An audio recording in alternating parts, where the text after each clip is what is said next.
I'm going to try to do this in under 10 minutes. This might not work. So, haven't done Monday Night Raw reviews in quite a long time. Let's just jump right into it. We got a recap of Brock Lesnar winning the WWE title on day one. Still awesome. Let that live in your heads rent-free. I miss Pyro so much because I haven't watched Raw in a long time. And then we got the rundown of the show. Fatal 4-way #1 contenders match for the winner will face Brock Lesnar at the Royal Rumble. The U.S. title match where Damian can lose they lose the title via DQ and countout. We got women's tag title match, AJ Styles versus Omas. Okay, pretty decent. But the lights go out first. Then suddenly, my name is Paul Heyman. And tonight, I don't come to you as the counsel to the tribal chief.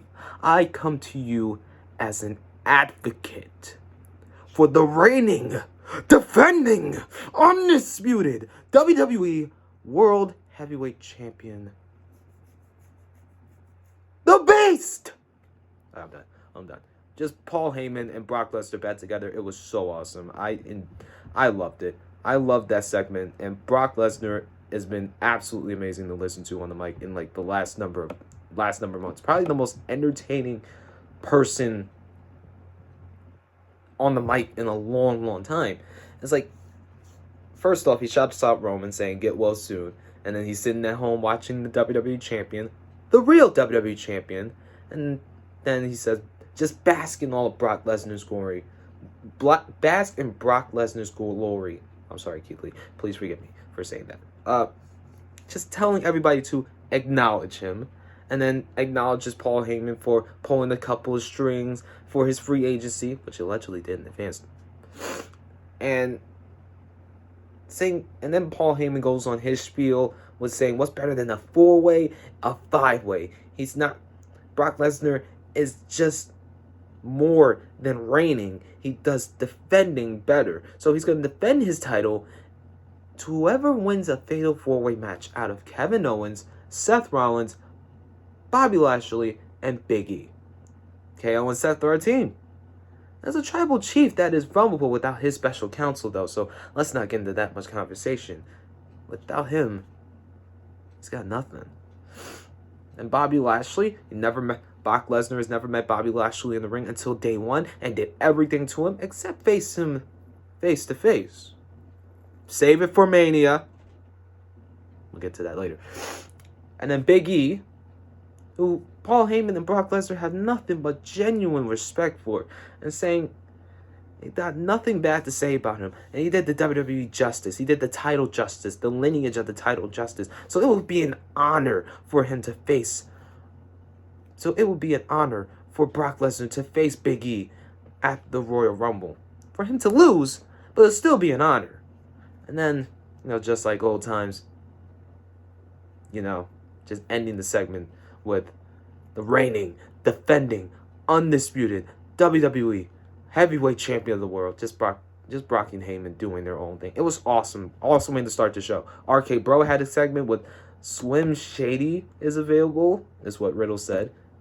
Absolutely hilarious. And then, where has Riddle been? How does he have all these connections? What happened in the New Year's resolution that they said? Listen to Randy more. And they beat Alpha Academy last week, retained against the Street Profits on Saturday. And then Corey Graves had a funny-ass line saying, Randog and the Notorious DUMB. I got a good laugh at it. I'm not going to lie. Alpha Academy came out, cut their promo. Don't boo a man that graduated with a 4.0 GPA. Do not boo him. He is smarter than all of us. Congrats to Chad Gable, though. And it was a surprising result. Alpha Academy destroying RK Bro, getting an easy win. I didn't expect that. And now RK Bro is now most likely going to face Alpha Academy probably at the Royal Rumble, not at WrestleMania. They're probably going to do a big angle for WrestleMania, which will probably feature Riddle versus Randy Orton, I hope. But MVP and Bobby Lashley were backstage. MVP talked about the odds, but Bobby Lashley said an amazing line saying, Brock Lesnar fears me. That was awesome. That was an awesome line. Will not lie. That's all Bobby Lashley needs to be. Just a one-sentence person, not somebody that goes on a whole spiel and everything like anybody else on the roster. No, he does not need that. Just one thing. Just needs to say one thing, be a monster, and that's it. We got a rundown of Omas and AJ Styles together. And then they split. AJ Styles then called Omas a piece of trash. Well, we got that last week. And then big meaty hand will kill small person. Yeah, he did that. Just spoiler alert, he did that. Got a 24/7 title match by Peace. And then Big Time Bex came out for a year time with Big Time Bex. Welcoming everybody to 2022. Something about a new year gives people hope. No matter how many times you fail. New year, new you. Fuck that saying. Women in the back have an ambition. Become new Raw Women's Champion. And Becky says, remain Raw Women's Champion. They can't beat her and won't beat her. Were her decisions the right ones or the wrong ones? She became a work of art in the last 365 days. Like a painting in the art museum. She makes you feel. Fine art reveals the truth. As Vincent Van Gogh, she'll speak it freely. None of the girls will win the title, and you can look at Liv Morgan as an example. New year, same old Bex. But Liv Morgan came out saying, don't worry about her, Liv. Don't worry about her, Becky. Worry about how close you were to winning, close I were to losing the championship last night. Or last Saturday. One thing that Liv promised is that she'll give it her all and leave nothing left but her heart in the ring. But Becky said that the only way that Liv is going to win the title is if she retires. But not right now. Then Bianca came out. Bianca says she's tired of Becky coming out, thinking that she's untouchable. Then Bianca knows that she can throw Becky pretty far. She had a Doudrop detour, and now she wants her title back. But Becky said beat, sleep, repeat. Because she's beaten Bianca, beaten Liv, just going to repeat it over and over and over again, because of course she is. And then Bianca knows, well, Becky shared her spotlight enough, and we'll let them decide, and then tell them to get on, so that way she can have her spotlight back. And then she got beaten down, and then cohesiveness and manhandle slammed to Bianca Belair. KO and Seth had a backstage segment. What, should Seth staple Paul's lips or rip his tongue out? That's a whole bunch of sadism. Get that checked out, Seth. Get that checked out. But game plan on who wins the title. They came up with a game plan on who wins the title and who wins the Rumble. Either way, it's going to be Seth versus KO at WrestleMania. Seth likes it, I think. But, I would like to see Seth and KO again at WrestleMania. I'm not going to lie. They deserve a match in front of a crowd. For sure. We got the women's tag title match, which ended in a fucking roll-up after Zelina just knocked down Rhea, and then Nikki tried to do a move, which didn't end well. Okay, move on. We got Johnny Knoxville saying that he wants to be in the Rumble. And then the Street Profits came out for their entrance, but Byron Saxton said the dumbest thing. He ordered waiting for his red Solo cups from Amazon. Get him off the headset. Get him off the microphone. Get him off WWE TV. Bring in somebody else. And then we got the Street Profits versus Apollo Crews and Commander Aziz / Dabba-Kato. Street Profits won. The Raw GMs were backstage and gave Doudrop a triple threat #1 contenders match for the title. But that was after the Mysterios wanted to declare themselves for the Royal Rumble. Not bad. And then Damian Priest had a run. Damian Priest had cut a promo. Champion's advantage is not in full effect tonight. Damian will have to the Priest will have to keep in his Damian side, I should say, and just keep the Priest out in the open. And no matter what side, Damian Priest will remain the United States Champion. Good enough. We got the U.S. title match done with Dolph Ziggler and Damian Priest. Actually was one of the best matches on the show, if I'm being honest, if it wasn't for the Fatal 4-Way. It was a really good match. Ziggler is still a great performer in the ring, and he's also so well at selling And the storytelling in the match is what actually made it so much more compelling to me, because they focus on the idea that Damian Priest can lose his temper and lose his United States Championship via disqualification or via countout, and it was so awesome. Bobby Roode came out to try to do an interference spot. He almost got disqualified, trying to use a steel chair, almost got disqualified, losing his temper, almost got counted out, trying to get revenge on Bobby Roode. It was great. I loved it, and I love those kind of matches. There was close calls. There was very much a nice way of ending the match in a way, with Ziggler hitting the zigzag, and then once he hit the zigzag, it was a reckoning with a charged up Priest to end it. It was great. I loved it. It was awesome. Great match. Great match. And then Vince and Austin Theory had a backstage segment.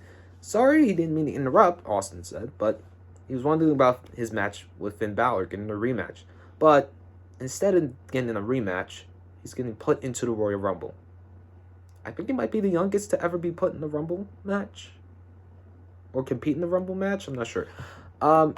Miz and Maryse came out for a promo segment talking about he was one move away from making history. Reminder that he's a 2-time Grand Slam champion, better than his peers and so-called predecessors, and yet he still has to prove himself. There was a look of defeat on Edge's eyes until his wife Beth Phoenix saved him. He deserved to lose for all that happened last week with the brood bath. Nice. That was nice. And it was funny. Was it funny? It was enjoyable. Was it awesome?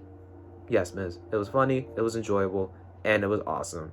All in once. I'm sorry. You're great. But that was all funny and that was all awesome. And then people's relationships and lives are so miserable, so they enjoy watching bad things happen to good people. It's what Miz will say afterwards. After Miz had run down a whole spiel of reasons that he lost and saying, would anybody use their wives to try to get a win? With Maryse saying no. Edge and Beth Phoenix came out, basically making fun of Miz and Maryse, and then afterwards challenging them to a mixed tag team match at the Royal Rumble, which I thought was going to happen at WrestleMania, but it's not. It's going to happen at the Rumble, which Miz accepted, and Maryse had a little bit of a temper tantrum. Not bad. This was actually a really good segment. I'm not going to lie. Also, another really good segment. Like, again, some of these segments were actually not bad, and some of these were kind of pretty good. The Big E promo, saying, with Patrick asking Big E how motivated is he to regain the WWE Championship. Being a champion meant a lot to Big E, and it meant a lot to other people too, but you don't get kicked and stay down or wallow in your pity. You write a new chapter, you get up, you keep going, and he'll be damned if there's a soul on this earth that can stop him from regaining the WWE title. Awesome promo. AJ Styles and Omas ended with Omas just demolishing AJ Styles. Thank you, AJ. We got a recap of Brock Lesnar's celebration, and then we also got word that Lexi is going to be making her return to WWE after a couple months being away since Extreme Rules. Her journey back to Raw should be interesting. I am still very excited. Hopefully the goddess of WWE returns and not that dumb character that was a spinoff of The Fiend. Hopefully. I hope.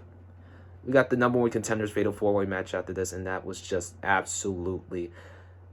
Oh, the fatal 4-way. Anything about like multi-men matches just seems awesome. Triple threat matches from the pandemic era all the way to now, even fatal 4-way matches from the pandemic era up until now, they hold up. They are some of the best wrestling you will watch on a consistent basis. Seth Rollins and Kevin Owens teamed up. We got Bobby Lashley going on a tear. Big E going on a tear. It was so amazing to watch that match. They went all over the arena. All over South Carolina. I think they were in Greensboro. I don't know. But it was an amazing match. And some of the spots of the match were, of course, the announce table spot with, I think it was, I don't know Who was that went to the table? I'm not sure. But, oh yeah, it was Big E that got shield bombed through the table, which was awesome. Bobby ran through the barricade, trying to repeat his spot from last night while spearing Brock Lesnar. That didn't work. It was so surreal. They ran up into the crowd. That's a lot of COVID, by the way. And then brawled into the concessions and went back into the crowd. Kevin Owens did a fucking swanton off of the goddamn rail. That was awesome. And then there was an amazing near fall with KO hitting a swanton and then Seth hitting the frog splash. And KO was keeping his word that Seth was going to win the match for him. And they could be co-champions. Who knows? Who knows? And then Bobby came back. And then they ended the match with Bobby Lashley hitting not one, not two, but 3 spears. One on Big E, one on Seth, one on KO. Bobby Lashley, #1 contender, WWE Championship, versus Brock Lesnar at the Royal Rumble. Like, my excitement could not be contained. Because when I heard that this was going to happen, I just felt like, wow. They're not waiting for Mania. They're going to pull the trigger on it now. And my thing is this. They're most likely going to pull the trigger on the title unification match. Because Brock Lesnar said it after the show before the show went off the air, he's going to be on SmackDown this Friday to see Roman Reigns. Yeah, this is going to be awesome. I'm super excited, super ecstatic that it's not only WrestleMania season, but these storylines just feel so genuinely built, and they're making something out of Austin Theory and Finn Balor. There's probably going to be something with Rhea and Nikki ASH. I am not very interested in that. Miz and Maurice and Edge and Beth Phoenix. That's probably going to be something that might continue on. Brock and Bobby Lashley now facing off. There's possibly going to be a dissension thing with Kevin Owens and Seth Rollins. Or they could possibly go in the tag team title hunt and face Randy Orton and Matt Riddle. There's so many ways that they can go at this. And Big E is not going to be an outlier either. He's going to be involved in something huge. He might be involved in the Royal Rumble match and have a particular big storyline within the match itself. Who knows? I really don't know. I'm really excited. I'm very much excited to see what they're going to do. I'm so excited to see these next number of months play out. And we've all been skeptical of how WWE does their booking. But right now, you can say this. Their booking is 10 times better than what it was in the last 5 months combined. Which would be December, November, October, September, August. All those months combined, January is flipping them out the window. Let me know what you thought of Monday Night Raw in the comments. I know I kind of flabbered and flipped up on my words here and there, but yeah, I'm going to try to get used to doing these reviews again without trying to slip up here and there. Congratulations to Big Ben. He just won his most likely final game in Pittsburgh on Monday Night Football, and disappointment to the Cleveland Browns. You Cleveland Browns fans are just, I know you must be so sick to your stomachs. You not only got eliminated from the playoffs yesterday, you get beaten on Monday Night Football and don't even get a chance to try to end Big Ben's career on a down note. It's could have possibly been the end of Big Ben's career if he had lost tonight and they would have been eliminated from the playoffs. Pittsburgh would have been, but now it's like Pittsburgh now has a chance to clinch a playoff spot with a win and an Indianapolis loss. See, I'm doing double sports in one. Like, comment, subscribe, turn on notifications. I got New Japan prediction video coming out in a couple more minutes. So stay tuned. I love you all. Stay safe. Follow all safety protocols. And if you do suffer from COVID, I wish you the very best and a quick, speedy recovery. Be safe. Peace and blessings.